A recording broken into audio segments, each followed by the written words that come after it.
Hey RRs, this is Hitesh Ladia and today I'll be discussing the third chapter from Logotherapy to Ikigai of the book Ikigai, written by Miralles and Hector Garcia. The authors in this chapter advise us on how to live longer and better by finding our purpose.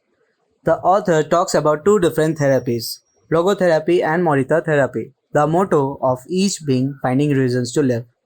Western psychology offers a significant aid to finding your Ikigai in the form of logotherapy, created by Viktor Frankl, a psychologist and a survivor of Auschwitz.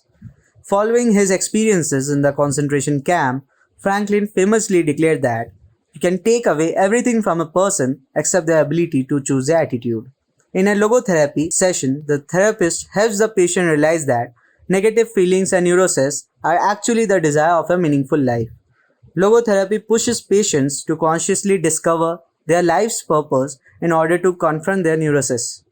Once the patient discovers her life purpose, Ikigai, she can freely accept it and move forward to overcome her problems. The basic principles of logotherapy are: first, we don't create the meaning of our life. As Sartre claimed, we discover it. Second, we each have a unique reason for being, which can be adjusted or transformed many times over the years. Third, humor can break negative cycles and reduce anxiety. Fourth, we all have the capacity to do noble or terrible things. The side of the equation we end up on depends on our decisions, not on the condition in which we find ourselves. The Japanese form of life therapy known as Morita therapy is also based on the idea of life purposes.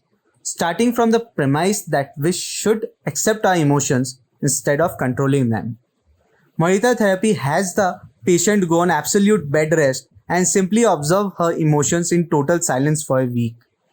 Then the protocol gradually reintroduces the patient to activities such as gardening and chopping wood, while also having the patient keep a diary and do breathing exercises.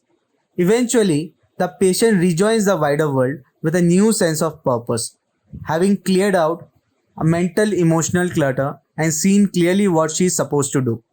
It has proved to be effective in the treatment of neuroses, obsessive compulsive disorder, and post-traumatic stress. The basic principles of Morita therapy are: first, accept your feelings. If we have obsessive thoughts, we should not try to control them or get rid of them. If we do, they become more intense.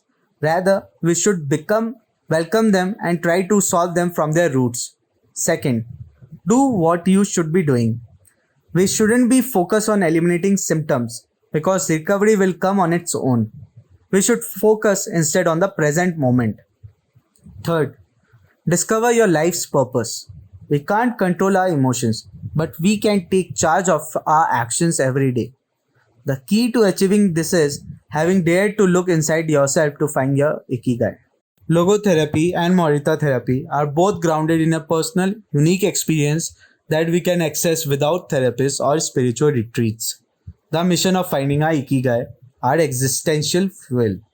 Once we find it, it is only a matter of having the courage and making the effort to stay on the right path. Now let's quickly look at the key takeaways from the chapter. First, you can take away everything from a person except their ability to choose their attitude. Second, we don't create the meaning of our life, rather we discover it. Third, we should accept our emotions instead of controlling them. Fourth, we can't control our emotions, but we can take charge of our actions every day. With this, we have come to the end of this chapter. Stay tuned for the next one.